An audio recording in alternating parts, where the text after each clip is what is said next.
Red River Ripper strikes again. 10 more bodies wash ashore. It was a curious headline to read since I was quite sure I hadn't killed anyone that week, let alone 10 people. I mean, the nerve of some people acting as though I'm some sort of inhuman monster. No, I'm nothing if not careful, and killing 10 people all at once was but. Which begged the question, who or what had killed them? Thankfully, I was in the position to find out. Lionel was a frighteningly small town tucked away into a forgotten corner of the American outback. It was a timid little place that was maybe 5 years away from total collapse. Already the cracks could be seen, starting with its absolutely pathetic police force. There were maybe 5 officers in total, and none of them knew what to do in the event of a homicide. So they turned to the next best thing, a doctor, specifically me. Being the sole medical profession in town, I alone had the knowledge to aid in the investigation. It was what made the killings there so easy. So imagine the irony when there came a crime that I was actually entailed to solve. As I stated above, the bodies were all found washed up upon the river shore. Strangest thing was they were all found on the same shore. I assumed the killer had thrown the bodies into the river to hide the evidence.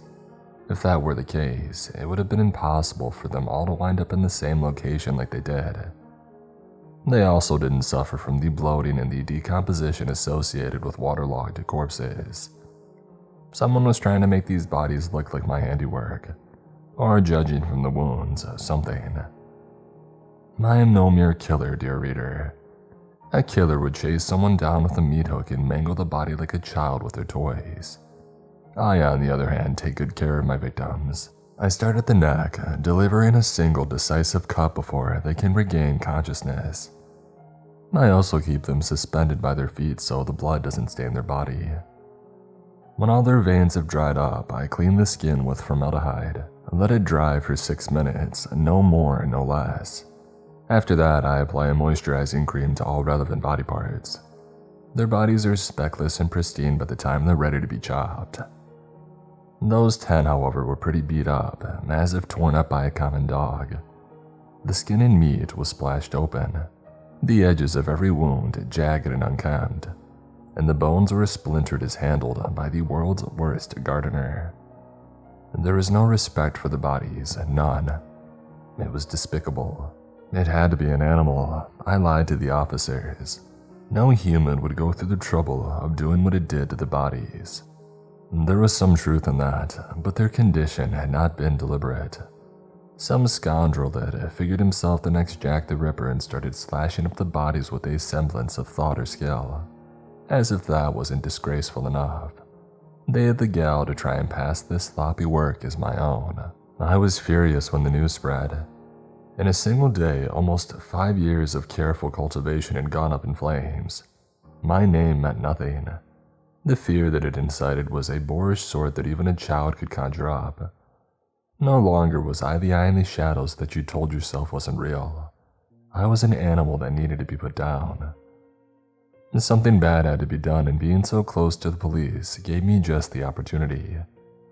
Their investigation was as mismanaged and juvenile as always, but what clues it did unearth proved invaluable. All of the bodies had been last seen in the same location, the old hunting grounds up by the lumber mill. According to the remaining friends, the trip was a collective decision in order to celebrate one of their own recently getting engaged. The hunting lodge had let them check in at about 3:07 in the afternoon. 16 hours later, a hiker had happened upon them, faces bloated with river water. It was as good as any place to start. Of course, I had to be somewhat more discreet in my inspection than the police, an act that I was more than prepared for. When I recognized my passion for the homicidal arts, the first thing I did was shave my head and face of all hair. It was easier to paint a new portrait with a blank canvas. All it took was a wig, fake eyebrows, color contacts, and a surgical application of makeup. The lodge attendants had no idea that it was me. No one ever did. There wasn't much to find in the hunting grounds, though. It was, after all, the forest. There were no shreds of fabric, no missing guns, and not even a body part. Even the section that ran by the river was devoid of evidence. With the mess that had been made of the bodies, there should have been some trace of a struggle. If there was, the forest would not forfeit it. However, in the end, it did not need to. I found my first lead upon returning to the lodge after a long, fruitless day of scouring the forest. Passing through the main lobby, I overheard a peculiar conversation. Get this, the creep wasn't even wearing any neon or whatever. I almost thought he was a deer with all that skulking. My ears perked up at that, and I lingered near the hunters. Yeah, I should have just shot the guy and spared the world an idiot, the other said. I almost did, but the guy scampered off like a freaking rat or something. Couldn't exactly shoot straight with how dark it was. Couldn't even see my gun. The two hunters enjoyed a hearty laugh while I was left to ponder what I had heard. For those who don't know, it's common practice for hunters to wear bright clothing as opposed to camouflage. It prevents other hunters from mistaking them for animals and the like. If what I had heard was true, then someone had been skulking around the grounds at night while wearing dark clothing. There was no better suspect. My nighttime proclivities had left me well prepared to capture the mystery man. The first step was making my way onto the hunting grounds undetected. I couldn't go through the front door even while disguised. A careful enough eye could spy details even makeup couldn't hide. I dressed for the occasion wearing nothing but black and snuck my way inside. The forest was an eerie place to be at night. Not for the long shadows cast under a plump full moon, nor the chill that slithered through the air. It was the sounds that came creeping from every unseen corner. I hated being in the middle of it. The snapping twigs, the whistling branches, the alien calls of animals skulking in the undergrowth. It gave one the impression that at any moment, something would leap from and drag you back into the shadows. I hate that sensation of being at the mercy of some figure in the dark. It gnaws at the corners of my mind, robbing me of any peace of mind. In my younger years, it followed me wherever I went. It was in my closet, under my bed, and down the hall. I feared such an itch would drive me mad. As I grew older, however, I found a solution. Why fear something in the dark when that something is you? That all changed in the forest. Once again, I was caught in the dark with all manners of monsters staring at me, as if I needed another reason to despise that cretinous amateur. The hunt was easier than any before it. In the forest, there were no prying eyes or passive witnesses. I only needed to worry about the hunters, but barely. They were far too focused on their own prey. Resisting the urge to drag them away was difficult. If only the temptation had been greater than my rage. I needed them after all. The trick to hunting a predator is not to track them, but rather their prey. I knew they couldn't resist for long. Sure enough, when the hour was at its latest, I spied someone moving through the undergrowth. I had been lingering near one of the hunters and spotted something approaching them. It started as a mere shade, slinking through the underbrush, and gradually it evolved into a figure clad in black. They were remarkably skillful at stalking. Had I not expected them, I might not have spied their approach. Seeing them for the first time, I noticed something odd about the figure. It took me a while before I realized what exactly had put me on edge. The figure made no sound. Not a little sound, none. Every shrub they brushed past and twig they stepped on were as quiet as corpses. It was as if somebody had muted the figure. Had I not seen them with my own eyes, I would have never thought anyone was there. How were they doing that? I remember thinking as my hands crushed into fists. They were just an amateur. I had ought to rip open their throat and hang them by their veins. And just when they were about to croak out their last pathetic breath, I had cut them down and, no, calm down and be professional. As talented as the figure was, they seemed to have trouble watching their back. I crept towards them with unrivaled skill and drew a syringe from my coat. In the past, I had strangled or even taken to knocking my prey unconscious. When such methods proved too messy or slow, I turned to chemical alternatives. I crept through the undergrowth until I was right behind the figure and then, In one swift motion, stabbed the needle into their back. It was a routine as I had practiced many times over, and like then, it did not fail me. The figures started to wobble before they could even give any sign of alarm and collapsed without even a whimper. I caught them before they could fall and I slung them over my shoulder. We were far enough away from the hunter that my actions, as subtle as they were, remained undetected. The amateur was mine. A grin grew across my face as I rushed back through the woods. It had been some time since I had been so excited for a kill. The mere thought of them tied up in my workshop almost made me squeal with glee. With how impatient I was, it is amazing that I returned to my car without being caught. I zip-tied the figure's wrists and ankles before shoving them in the back and driving away, breaking every speeding law known to man. I drove not towards the town but deeper into the woods. I had learned through a great deal of trial and error that it is better to keep one's workshop far, far away. First, it was a storage container that some nosy attendant had looked inside, and then it was an old cabin that a teenager had broken into. Finally, I bought an old camping trailer from a stranger online and parked it out in the middle of nowhere. The inside was then covered in a fine layer of plastic wrap before I had moved in my tools. They hung from every wall, rows and rows of blades from delicate scalpels to meat cleavers. They were laid flat against the wrapping, the cold metal complementing the lifeless plastic. You never knew what each victim would require, so it was best to come prepared. It was there, my shrine of steel, that I drove the amateur to, and here I would begin my work. I abandoned all pretenses of professionality once I had stepped inside. The amateur was not to be my victim. They were meant only to suffer. I tied them to a chair and ripped off their morbid attire, piece by tattered piece. Beneath was a hairless, detailed face quite similar to my own. It was hard to tell if they were supposed to be a man or a woman, but it would not matter.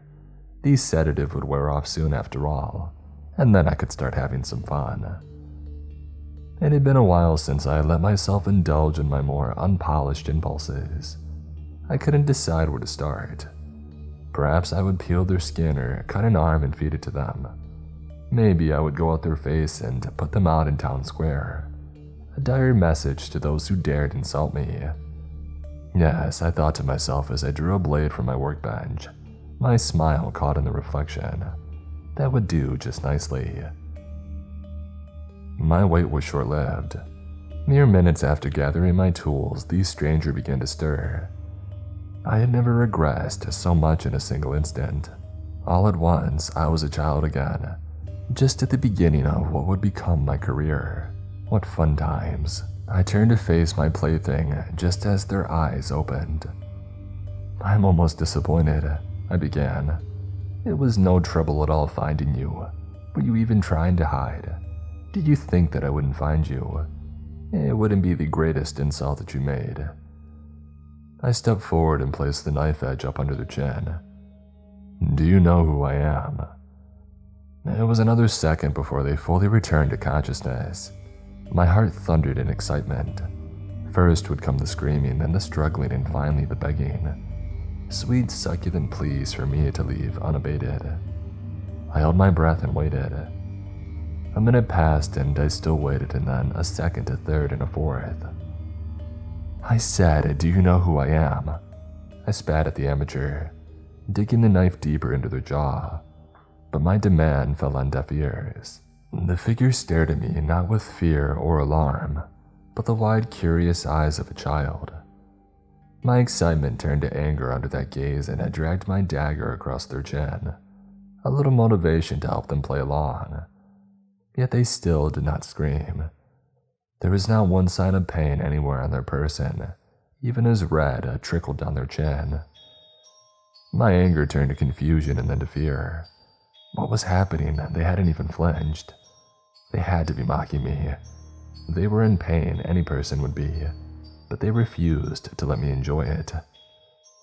Anger burned through my veins like hot oil. I gripped the knife so hard that my hand trembled, and I clenched my teeth until they felt as though they would shatter. I raised my dagger high over my head and brought it straight down on the amateur's hand. It was only then that the figure reacted. They opened their mouth as if to scream, but what emerged was far worse. Their lips peeled back and didn't stop at their cheeks. Their mouth stretched further than it should have been possible, cutting up into the rest of their head until it looked as though it would be cut in two. What was under that grin wasn't flesh or bone left naked as the skin peeled away, but a face. My face, to be specific. I stumbled back at the sight of me. I touched my own face as if to check if it was still there. The one that I stared into was more than just a replica, however. It was a copy more perfect than my own, and behind it, those barren eyes staring out. The sight overloaded my mind in a single instant. All at once, I was a child again, waiting for the thing in the dark to come and find me. "Give it back," I remember saying. "That's mine, my face. Give it back." I raised my danger once again, only for the figure to open their mouth again. Their head peeled back, and this time revealed my face from before my alterations. The bright hair, the chaotic arrangement of freckles, even that mole that I had cut off were all present. Every detail that I hated stared back at me while the eyes remained as simple as ever. I wanted to bring the knife down. I thought with all my might, trying to command my hand to rise, but I couldn't. It was my face. Before it, I was just the frail man who had been trapped behind it. It was the figure itself that had finally freed me. He opened his maw again, and this time revealed a face that I didn't recognize. And this was followed by another and another and another. Faster and faster the mouths opened until not even faces were revealed anymore. There were only rows upon rows of teeth stacked atop each other and perpetually pulling back. By the time that I noticed one pulling back, 15 others had emerged from the maws and raced away. It wasn't even a mouth anymore, but a mouth inside of a mouth inside of a mouth, like a twisted nesting doll. It was maddening to witness. My eyes tried and failed to follow the pattern, only to sting from the effort. My civility melted away in the face of such impossibility, and was replaced with a single-minded drive to survive. Without thought, I ripped the dagger out of that redundant beast's hand with the intent of stabbing something more vital. However, the entire arm divided into two, so while there was indeed a limb tied to the chair, another was caught on the blade and dragged out of the first. Another arm divided from the side of the one my blade was embedded in, and then lashed back to said knife. The hand wrapped around my wrist and began splitting, hands sliding out from each like cards from a deck until a net of fingers had spread over my arm. I was trapped with that thing mere inches away, folding and unfolding. I could not comprehend what I was seeing. Arms unfolded from arms in a swirling cascade of fractal limbs. Body parts split only to rejoin, twisting themselves into impossible shapes. 3 arms sprung from the shoulder only to fuse at the wrist, leaving a single hand to be shared between them. 5 other limbs wrapped around each in a helix that ended in a flower of hands and fingers.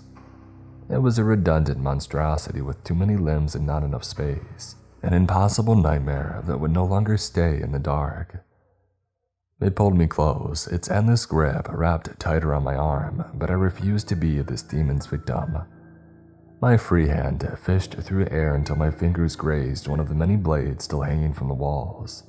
Whichever knife it was, I quickly brought it down on the arms holding me, and cleaved through meat and bone in one swift job. Newly freed, I leapt away from the living paradox. Already its endlessly unwinding figure had filled the space in my RV, blocking the door with a tangle of body parts. There was still, however, one way out. In the back of the trailer where the creature had trapped me, there was a larger window that was easy enough to break. Using the knives, I shattered the glass and scurried out into the forest. I planned to rush to my car, but the creature had the same exact thought. Limbs exploded out of the side of the trailer and stabbed into the vehicle like arrows. They took deep swipes, ripping the car apart piece by piece, until it was no more than a pile of scrap. The hands retracted and pulled the rest of the monstrosity out into the open, letting it unfurl to its true shape. It never seemed to settle. There was always something more to unpack, always a new limb to unveil. It rose to tower over the trees with a forest of shadows cast from it. Atop, the web of limbs rested a head made of mouth, and upon each tooth rested an eye. Eyes that one by one turned to look at me. I had never felt so small in my entire adult life. With the knife in my hand, I thought of cutting the creature apart, but this instantly was short-lived. I couldn't deny what the creature was, nor how powerless I was in the face of it. There was only one course of action left. I ran back into the woods like a mongrel with its tail tucked between its legs, pathetic. The creature had no intention of letting me flee so easily. It surged forth in a cascade of hands and feet, weaving through the trees like a swarm of insects. Despite its unorthodox physique, the creature was quite nimble. Its body was liquid, I believe, and that it seemed to morph to fit between the trees. The sight was quite entrancing, if I do say so, whenever I had the time to sneak a peek, but it was impossible to forget the danger that it posed. I saw that it was nimble, but not enough to catch me. Its body battered against the trees with every step and broke off a number of branches. If I could be so bold as to speculate on such an alien creature, I do not believe it was comfortable with changing its shape. Compacting such a mass must have been more difficult than unpacking it. Wherever shrinking was required, it was slowed just enough for me to keep my distance, though what little advantage that this gave me could not last. I wove and ducked around as many trees as I could, trying to slow the beast down, but the chase was stretching on for too long. My lungs slowly began to boil in my ribs, staining every breath with a torturous dryness. Muscles ignited all throughout me, most so in my legs who felt as though they were trying to destroy themselves. Already my pace had slowed and the forest's unforgiving terrain had offered no respite. I needed a plan, but how could I hope to best such a creature? The short answer was that I could not. As much as I longed to feel its flesh beside my blade, it would always be my better. This meant the only option was to escape, but how? The answer came to me when the forest had suddenly ended. I came racing out onto a barren roadway bathed in moonlight and I stopped. Through the crackling of branches behind me, I heard a far more mundane sound, that of rushing water and a lot of it. I saw a bridge passing over a rather tumultuous part of the river just down the road. The water wasn't quite at rapid speeds, but they could certainly run faster than me. I only hoped that the demon was unable to swim. It burst through the tree line as I approached the bridge. I knew that it was a risk. The flat road wouldn't delay the creature as the woodland thicket had, but there was no other option. I ran with all my might, forgetting the pain in my legs and lungs, feet hammering against the asphalt. Behind came a thunderous choir of footsteps that shook the earth and stirred the air. The road quaked with such ferocity that it became hard to keep my footing. I could imagine quite well what would happen if that strength was turned on me. I had seen the bodies. The image was fresh in my mind as I ran, and it gave me just enough motivation to make it to the bridge. There was part of me relieved at the victory and so many more that wanted to grasp that feeling. Had I listened to them, I would not be here to recount this.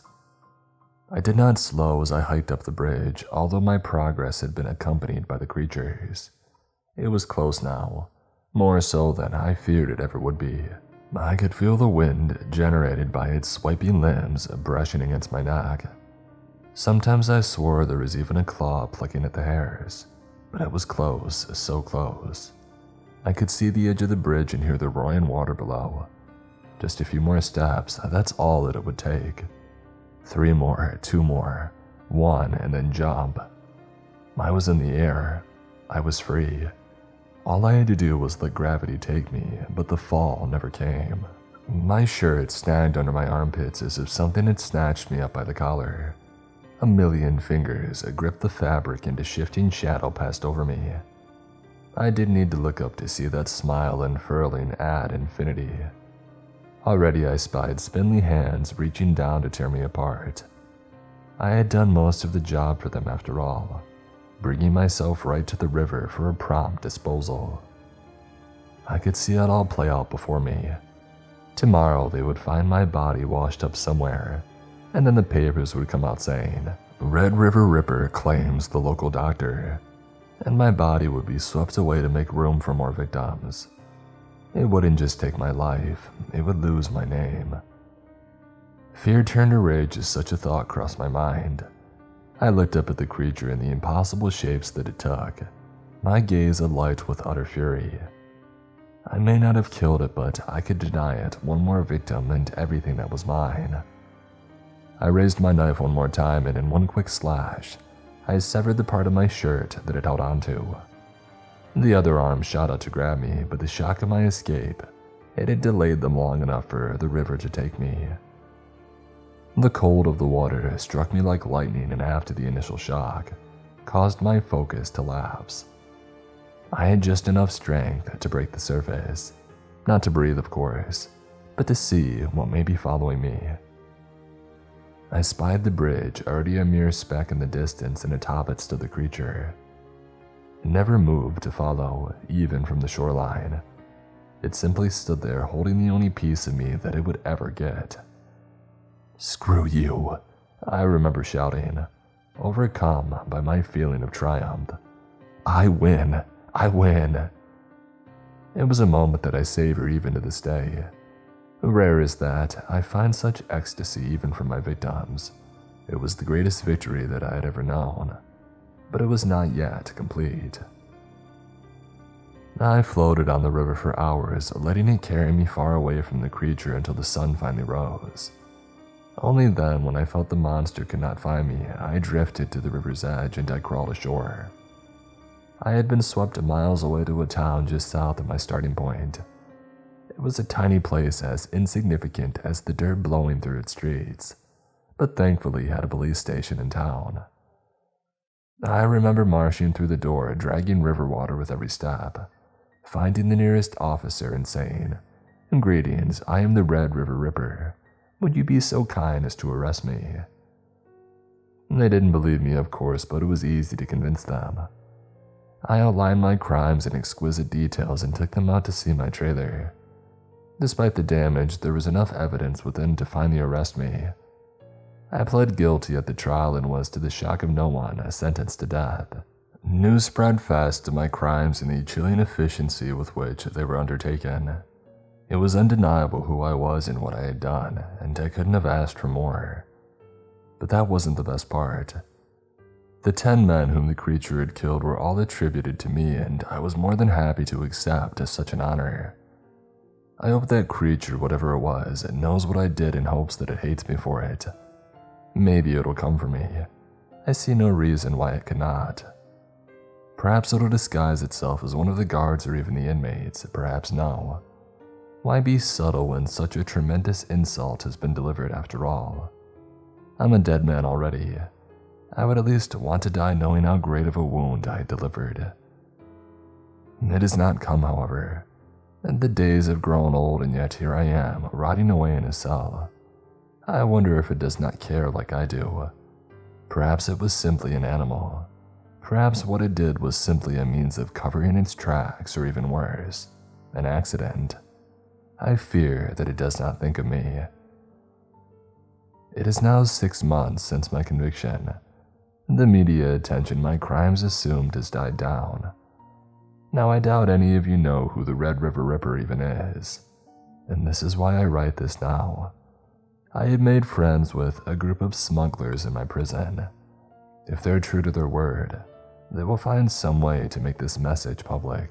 I don't know if I will live to see it published, though the hope that someone may yet see this gives me a drive like nothing that I've ever known. To whomever finds this, I leave you with this. I have killed a great many people. For their sakes, do not forget me or what I did. And if any of you are to run across a beast with bodies upon bodies coalescing within, kill it and in its last moments reminded of me. Let the last thought on that monster's mind be me.